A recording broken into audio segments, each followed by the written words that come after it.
Thank you for joining us for today's Ipsos Solutions webinar series.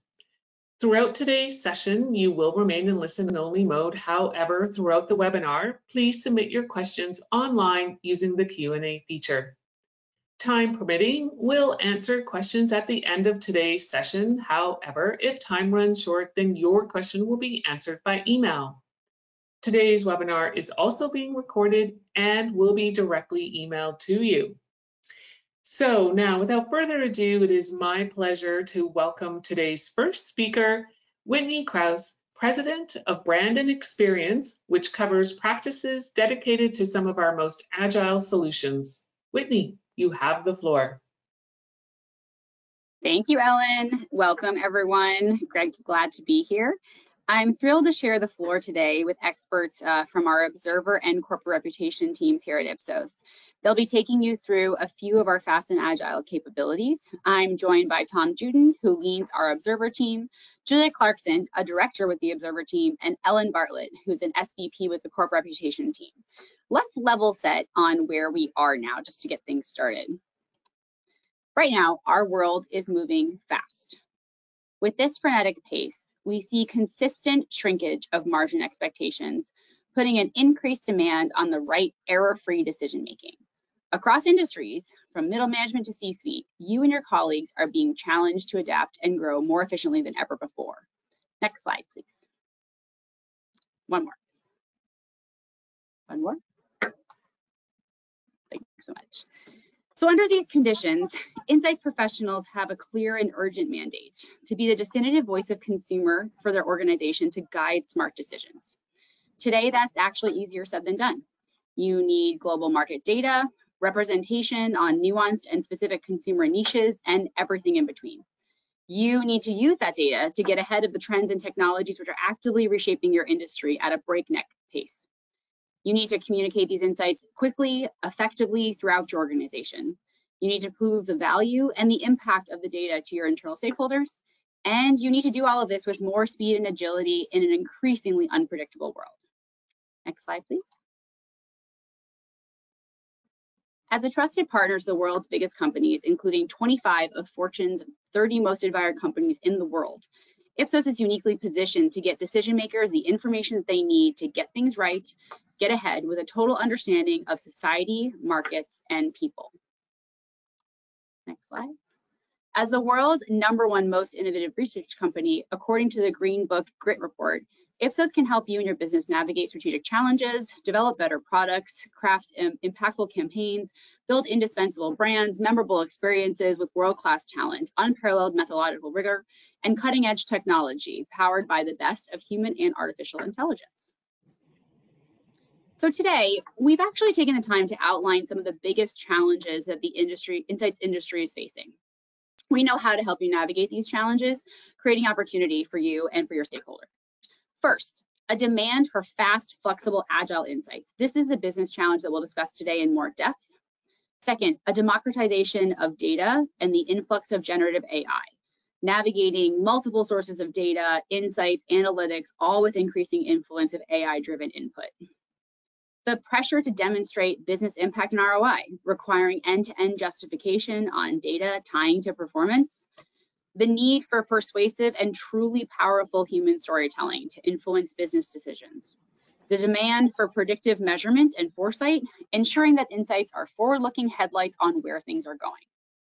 Let's dig a little bit into the on-demand piece. Our first key challenge, as businesses must increasingly react to an always-on business cycle that demands nimble pivots, brands tell us that they often look to be fast and directionally right, as opposed to precise and wrong. That leads teams to needing to field quicker turn surveys that can get them the data faster, which can then be refined further as needed and based on the outcomes over time. What we wanted to do as a result of that is build solutions, the Ipsos Digital DIY Toolkit, so that insights professionals can get you what you need overnight from a data provider that you trust. And as well, that's why we provide reputational analysis on demand with Ipsos Rise, which will help future-proof businesses by detecting these signals that will end up shaping tomorrow. I'll hand over first to Tom Juden to talk more about fast facts within Ipsos Digital. Tom, over to you. Thanks, Whitney. Next slide, please. So how does FastFacts fit within this digital Ipsos digital ecosystem? All research must be rigorous, on time, and on budget. But in order to maintain relevance and importance within the organization, you sometimes need a lot of flexibility. And although there are 5 modules within the Ipsos digital ecosystem, FastFacts, the one that is untemplated with the flexible access to B2B as well as consumer samples, provides that flexibility that ensures relevance. Next slide, please.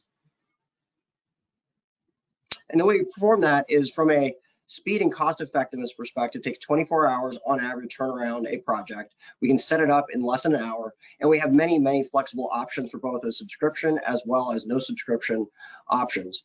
We make sure that you have the ability to ask the questions most important to you and to your stakeholders, as well as having access to best-in-class templates and automated reports. We have great comprehensive coverage, covering both B2B as well as B2C markets, globally in over 50 markets, and you can get assistance from both the US as well as local experts. And as always, from Ipsos quality perspective, it's developed with the same quality standards we always use, including IT security and GDPR compliance. Next slide, please. And getting back to the value of flexibility, FastFacts give you the flexibility to answer only your most important questions, and they'll span everything from market understanding through market trends, market sizing, A/B testing, information, IR checks, and crisis management, ensuring that you have both the flexibility to get the relevance that you need for your stakeholders. Now I'll turn it over to Julia Clarkson. Thanks, Tom. So FastFacts is, like Tom said, very agile, extremely flexible. So far, we've had about 10,000 projects launched within the platform. We've interviewed almost 5 million respondents. And the digital platform has about 7,800 registered users outside of Ipsos and another 5,800 internal users. So like Tom said, there's lots of ways to use it. We talked a little bit about the reputation and facing crisis, but it's also sometimes used as part of a larger research portfolio. So maybe you need a quick IR check, a quick test to, get an attribute list to inform a larger qual or quant project. Maybe you want to build customer profiles or personas or conduct an A/B test for a proposed change to a tracker. We've even seen some clients using this to build richer proposals by being able to add just really quick real-time snapshots into a customer segment. So FastFacts really allows you to ask any question you need answered as early as today, and you can choose how you want to do that. It can be done completely autonomously within our DIY platform. You can choose to use Ipsos experts on just small pieces of it, whether it's to program or provide crosstabs at the end, or you can hand off a project entirely and the Ipsos experts will take care of that. So setting up and launching a study in FastFacts is quick and easy. There's really 3 steps to it. So the first is to set up the country, the number of completes, your target audience, which would include any term points or quotas. Once that's done and your IR is kind of estimated in there, you'll see a price and estimated time in field. As Tom mentioned, the average time in field is 24 hours, but we've seen projects close in as little as an hour. Once you've set up that initial section, then you'll move on to where your main survey is. This is where you can put in your questionnaire flow. You can build your own, or we do have some templates that some clients will choose to use. You also then have the ability to test your survey. You can pass it on to a client or a colleague to also look at it and launch the study. Almost immediately after field close, I've seen as little as 15 minutes, probably top end is about an hour, you'll get access to a dashboard to help you really visualize the data. So this dashboard has 3 main components. The first one is kind of the summary where you can download respondent level data. It can be done in SPSS or Excel. And then from there, you can see some of the key metrics. You can see charts of every question, which you can cross-tab. You can show them in various chart formats, and you can filter based on any question or demo. Then there's the table builder section where you can build your own crosstabs for a little bit more of a deep dive analysis. You can add weighting to that. We can add significant testing, and you create some custom banners.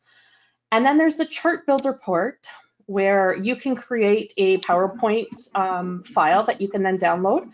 It is done in native PowerPoint, so you can download it and manipulate as you see fit. And there's actually some additional complexities that the Ipsos team can help you with. So if you do need a little bit more than you're seeing in the dashboard, you can always reach out and we can support with things like netting or merging variables. So let's talk a bit about how clients are actually using FastFacts. So in this case, our client was ready to run or getting ready to run a larger concept test on a new plant-based product. They were really unsure of the incidence of vegans and vegetarians within the quick serve restaurant market. And they weren't really sure if they should be targeting the general population or just people that are, eating vegetarian or vegan.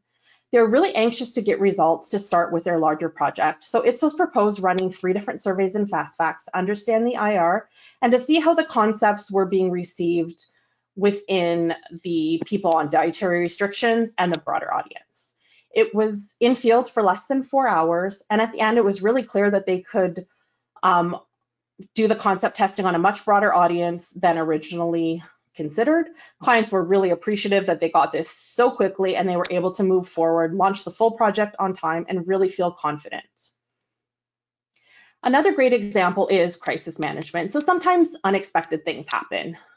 In this case, our client, a food manufacturer, was facing a crisis due to a salmonella being discovered in one of its factories and being reported in the media. They really wanted to assess brand awareness of the issue, and they wanted to understand the impacts on their image and if that was going to trickle down to purchase intent. So this study ran in 11 countries, and in just 4 days, they were able to put together a mitigation strategy based on the completed data, and they were able to do it at a cost they could afford. It wasn't planned, there wasn't large budget, so this was a perfect solution for them. Another example would be an A/B test on a tracker. So in this case, a client was moving a quarterly tracker from another firm to Ipsos, where they wanted to make it a continuous tracker. Just a few days before this launched in 19 markets, one of the very senior members of their leadership team had thrown out this idea of changing one of the key questions in the tracker. The insights team had some concerns about trendability, so they asked Ipsos for thoughts and recommendations.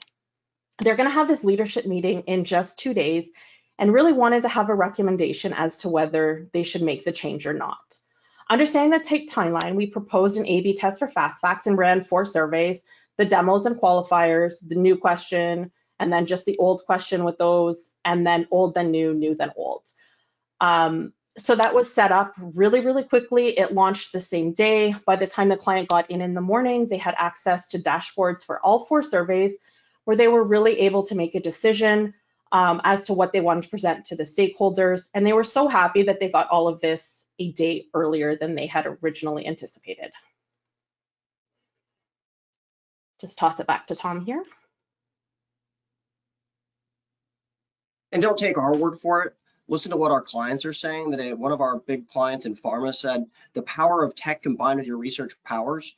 Or another client in financial services, access to world-class respondents and rapid turnaround. And one of our head of insights in the tobacco industry, the fastest turnaround of a research project we have had so far. Next slide, please. To learn more, please use this QR code to get more information and to get a contact. Next slide, please. At this point, I will turn it over to Ellen Bartlett to talk to us about Ipsos Rise. Thank you, Tom. Julia, you can move it forward. So we've all been witness to an increasingly complex and connected world. And this has squarely impacted how businesses manage their reputation and how communications teams operate as the stewards of that reputation. So businesses are finding themselves faced with, a more complex and dynamic issues environment. And over the years, we've seen this increasing pressure on businesses to solve societal wrongs, and frankly, not many clear answers on when is it right to step into these discussions. And what we've seen is that the research solutions have been a bit slow to keep up. Traditional research approaches, they can often feel underdeveloped, may not bring forth the insights that are necessary to ultimately guide that strategy. Or you might be facing increasing costs and complexity of running this type of research, especially when you're trying to get a full picture across all the important stakeholders. So faced with these challenges, we at Ipsos realized, today's business leaders really need deeper, more integrated, and preferably always on reputation and risk insights so that you can be more nimble when an issue arises. We need true risk and opportunity sensing capabilities and data-driven risk prioritization so that you can plan ahead and be prepared. And then the speed and efficiency of digital data solutions coupled with the analytical rigor of more traditional survey-based research so that you can efficiently build that comprehensive view of how your company shows up in the world and how that's being received by the people who matter most. And then also this measurement solution needs to consider this full stakeholder set that we're showing on this slide. You know, when you're setting reputation building strategies, you're not aiming to just reach one audience, but often reputation monitoring programs do just that. So the value of your reputation, we know that varies by these different audiences. And you really need a finger on the pulse of these stakeholders, even the ones that are hard to reach, costly, or takes a lot of time to get to through traditional research methods to ultimately guide that strategy. So to address these needs, Ipsos has developed our reputation intelligence for strategic evaluation platform. So simply Ipsos Rise. So Ipsos Rise is our proprietary AI-powered system, and it's bringing together survey data with digital intelligence to monitor issues and trends in real time.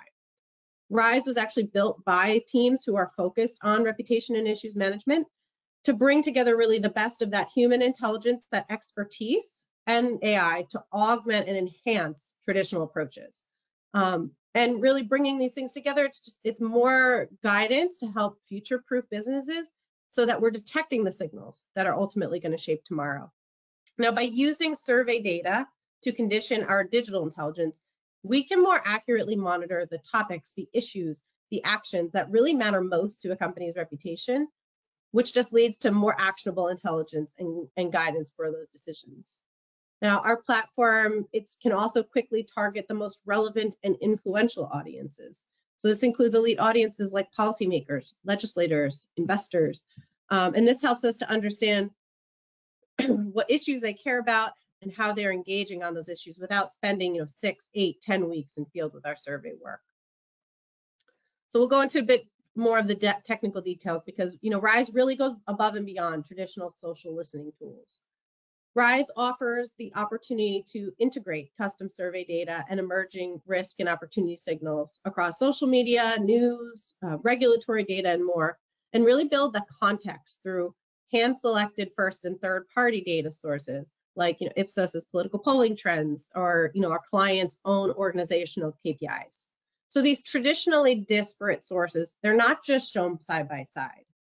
The survey and the digital are truly combined so that we can cut through the noise and then we can see things like, are the areas of strength or key areas of opportunity a significant part of company mentions and news coverage? And are these specific topics ones that are showing up positively or negatively? So within the platform then, you have access to news and social sources, the ones that you would expect, online news, blogs, broadcasts, regulatory agency news, Twitter, Facebook, Instagram. And then while most tools capture a sample of this coverage, Rise is prioritizing direct API access wherever possible, or at least a duplicate sourcing approach. Our goal here is to just give even better coverage so we have fewer blind spots. And then importantly, the survey data. The reputation research we run from you. Maybe it's results from a fast facts study that you launched around a particular issue or crisis, or other studies that we don't even run, you might share with us. It goes right into the system for both a side-by-side view and insightful integrated views. Now, beyond that, we can be incorporating regulatory data from public debates, official proceedings, and alternative data sources provided by our clients. So, financial or transactional data, even Ipsos's public-facing research like consumer confidence trends. And with custom-trained AI at work, clients can rely on Rise to ingest all of this different data. I'm sure I spoke quite quickly as I listed all those sources, but the AI is at work to ingest this all and then quickly flag and summarize those emerging risks and opportunities. This can help to bring fresh insights in between survey research periods, or allow you to gather data when an issue hits that you haven't planned for, or explore the impact of marketing and brands communications on reputation and on your risk. So this blend of AI and human expertise and then the technical features are what truly sets Rise apart as a comprehensive solution. Now, most of the digital tools that make AI claims, they're leveraging less advanced query-based searches, first to call the content and natural language processing to then go understand the sentiment and identify topics. They're coding coverage at a document level and they're using more of a sampled and manual approach to provide things like sentiment or topic tagging. What we're doing with Rise is using more advanced and custom trained AI approach so that we're better able to examine large swaths of text. We can provide context and identify both known and emerging trends. So this approach allows us to deliver much more fine-grained analytics. We're getting down to the sentence level within a document so that as you're seeing an automated sentiment number or tagging to specific topics or who's mentioned in those that coverage, it's much more reliable. And because we've trained this system already on a list of top reputation-driving topics, we can automate this approach at scale. And this is true across most languages nearly instantly and with a high level of accuracy. So this combination of generative AI and large language models, that was a strategic choice on our part, excuse me. And that really ensures that we can quickly understand the content out of the box in over 100 languages. So the platform itself is built with agility in mind. Bringing these sources together in a way that we do, it provides that balance of speed and accuracy and broad coverage that is really needed. To mirror this agility, we've also built out a scaled model for the outputs. So to engage with RISE, it can be as small as an issue snapshot focused on one particular issue in one country. It could be a stakeholder mapping exercise to a more involved landscape analysis across multiple markets. This can be one time, it can be sustained over the course of a tracking period. And then finally, there's platform access. Some of our clients are signing on for full platform access, and those who do, they have always on monitoring and alerting so that they can be acting quickly when trends ultimately shift. So with this scaled approach in mind, I'm going to talk through a few examples of how implementing RISE solutions has come to life for a few of our clients. All right, so one of our clients for whom we conduct ongoing survey research for, they generally have a stable and strong reputation. We see some movement here and there when bad press arises, but trust in their business is quite resilient and it quickly bounces back. But they've been faced with increasing scrutiny from a regulatory perspective, particularly here in the US, where a bill was introduced that not only affects their operating model, but actually named them specifically. So talking points from the bill supporters, they often called out our client in a negative light. So we used our RISE platform to dig deeper into the news and the social conversation around this legislation and the related issues, and then saw that while there were spikes in coverage around this, none of the coverage actually touched upon the key drivers of trust or the issues that consumers or influencer audiences deem to be most important for companies like them to address. So we actually integrated volume, sentiment, and survey data around trust and some of the underlying perceptions that we're collecting through the survey to determine that, excuse me, this topic was ultimately emerging as not necessarily a reputational risk for the business. And over time, we saw that despite the spikes in negative coverage, trust generally held steady, or at least maintained that resilience that we'd seen over the past few years. So from a setup perspective, they were a platform client. So, we had a call with our client on a Thursday, and by Tuesday, we were starting to generate focused 5 or so slide reports on a weekly basis, which were then used in their planning meetings. And the insights really helped to inform their response strategy. The battle they were fighting was not as much of a reputational issue as they had suspected. So they were able to squarely focus on the operational aspects and more on the government engagement side rather than a broader push. And then the digital analysis also helped to highlight some allies that they could align with and really provided an updated view each week on the key voices who had entered that conversation.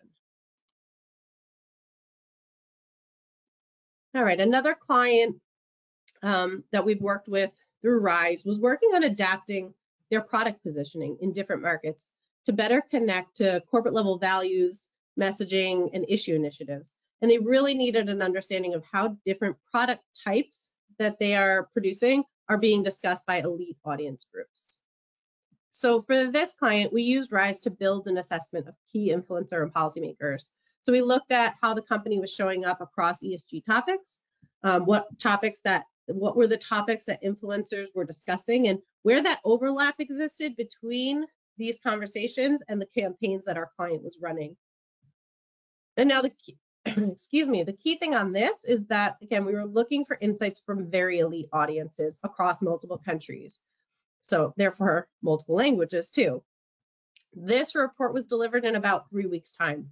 It was at a much lower cost point than large-scale primary research, which frankly, fieldwork would have lasted probably 6 to 8 weeks alone. So the client was able to quickly use the insights from this report and start to put in place some adaptations to their positioning and to their sustainability messaging. And then also internally be able to demonstrate the progress that their campaigns, the progress of their campaigns in which they had invested. And the last example I'll highlight is for a consulting firm. They were working to better target their thought leadership work. They really needed to understand what different groups were looking to hear from companies like them, and then use follow-up research to then further refine their messaging and outreach. So for this client, we used RISE to conduct stakeholder mapping. So the purple image here on this slide, it's actually identifying the networks and nodes of groups that are part of this conversation. This solution actually provided the client with a view of who's engaging on relevant topics, what are those key themes by key voices. And it actually identified people outside of their typical group of influencers, so new people that they can be engaging with to give more legs to the work that they were ultimately producing. And this approach actually solved another key challenge that Ipsos has been working tirelessly to address, getting the right people for elite stakeholder primary research. In addition to kind of identifying those folks that they can engage with at a kind of campaign level, we were also able to use the results of the stakeholder mapping exercise to identify potential respondents that could be contacted for a follow-up survey or qualitative research. So that ensured that as we got into message and action testing, we had the right respondents that we know the client ultimately needed to reach. And so we're getting the insights from the right people. So these are just a few examples of how we've been able to jump in quickly for our clients and use RISE to efficiently offer new depth of insight that communications teams have leveraged in their reputation strategy and message planning. Really, by integrating the survey and the digital data channeled through that AI overlay, we can enable real-time, highly targeted exploration of key issues. And the technical components that are innate to the platform let us act quickly in the face of an ever-changing issues environment. So we've provided a QR code here. We invite you to dig even deeper into this solution through our website, and we're always happy to set up a more detailed demo of the platform to show what it can do for you.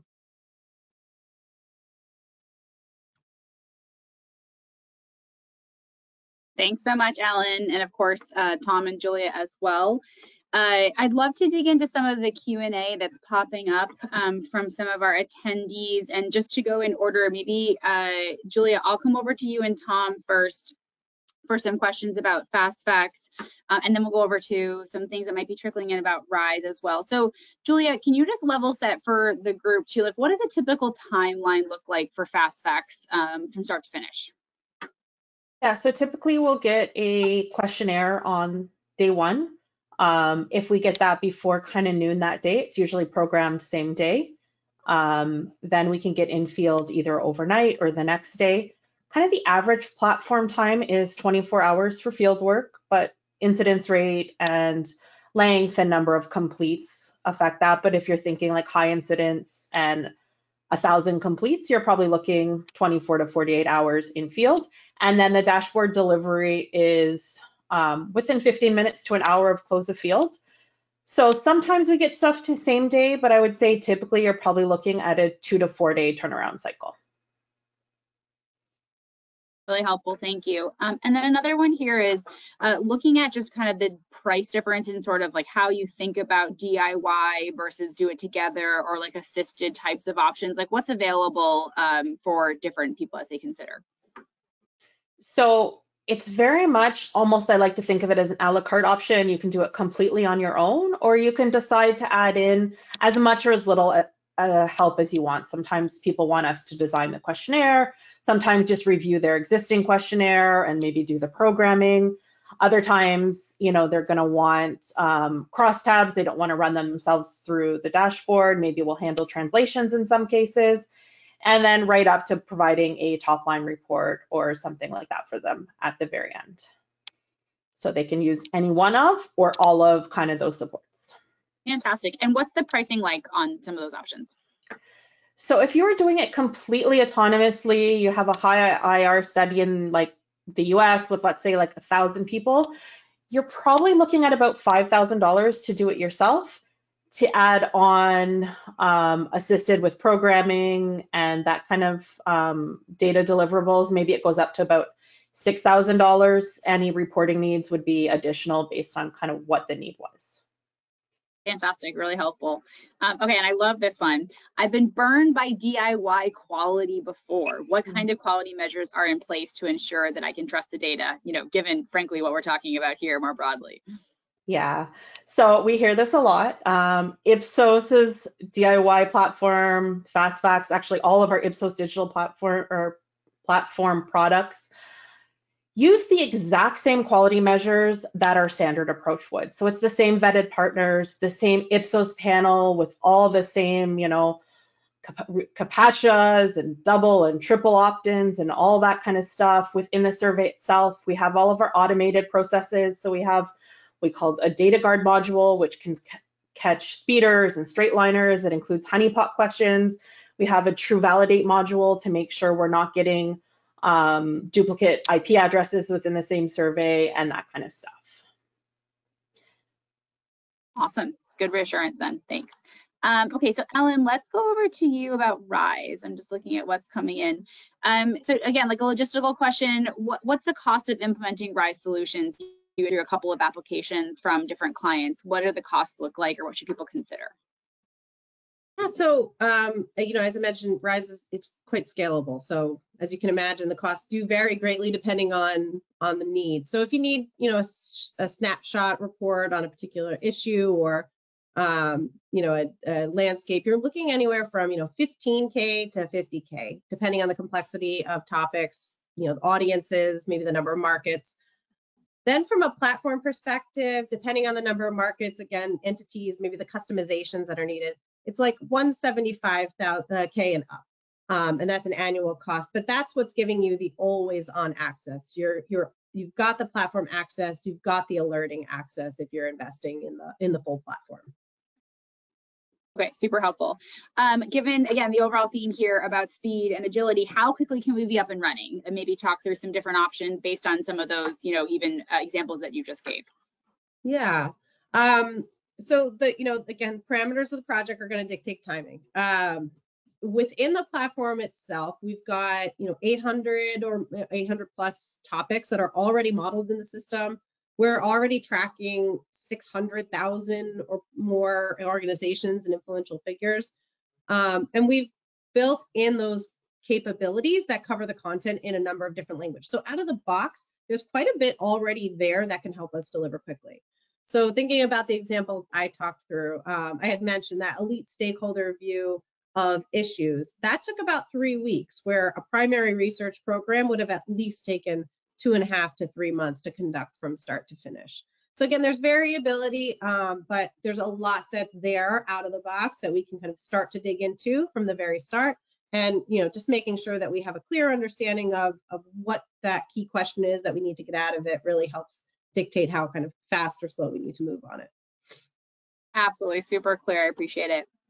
Okay, so could you provide a little bit more detail on the sources that are included in RISE? You had mentioned a couple of different inputs, but there's a specific point here. Do you have access to paywall content, and just outlining the different sources in general? Yeah, I think I blazed through that when I was talking earlier. So first of all, I'd say, you know, I think on our website where we were directing you all to, there's more information on the sources that we ultimately pull into RISE. And importantly, that's another aspect that is adaptable. So I already mentioned earlier, we prioritize API access and we use duplicate sourcing approach. So we're not just pulling a sample of coverage, but we're leveraging AI to kind of analyze across larger data sets. But from an actual source perspective, you know, we're looking at online news, blogs, broadcast, academic articles and trade publications. From a social perspective, we're looking at, you know, Twitter, Facebook, Instagram, YouTube, Reddit, some forums and product reviews would be in there as well. From a regulatory data perspective, What we're pulling in here is dialogue around legislation. So again, that's kind of tapping into the social and the news, but also public debates, official proceedings, political newsletters. So we'll actually go and subscribe to political newsletters when we're kind of activating in a particular market. Off the shelf, we're not pulling in content that sits behind a paywall, but that is something that can be added. So either that can be added as a customized feature if our client wants that, but if some of our clients already have existing access to like Activa or LexisNexis, we can actually leverage that access to pull that content in for their custom analyses as well. Awesome, super helpful. I appreciate it. That's all the questions are for now. Thank you so much for everybody. I appreciate that. If we could go to the next slide, Julia, we'll just level set on sort of what's coming next. And again, we really appreciate everybody joining. We hope that you enjoyed learning more about some of the key business challenges in the current environment and how we can help meet the ongoing demand for fast and flexible data. We're really looking forward to having you join our upcoming solutions-oriented webinars, which again are going through some of the subsequent challenges and business areas that we had mentioned earlier in the session, and just giving you a little bit more information about how we can help tackle some of those challenges with you. Next slide. Just to wrap things up here, we really want to make sure that we drive home the point that what we're looking at from a yesterday perspective isn't going to help us tomorrow. We want to make sure that we're combining speed and quality in a way that you won't find anywhere else to help make sure that we're uncovering the why behind consumer behaviors. We're fast, flexible, and we're trusted. So really, thank you everyone so much for joining us today. If we didn't get to your question, then we will be happy to do so by email as a follow-up. You'll also receive an email with a direct link to today's recorded presentation. And additionally, you can reference the handout section in your events console for even more information about the research we shared today, as well as the QR codes that we had throughout the presentation. Of course, we welcome the opportunity to speak with you, so please feel free to reach out to us for more information. That now concludes today's webinar. Have a great day.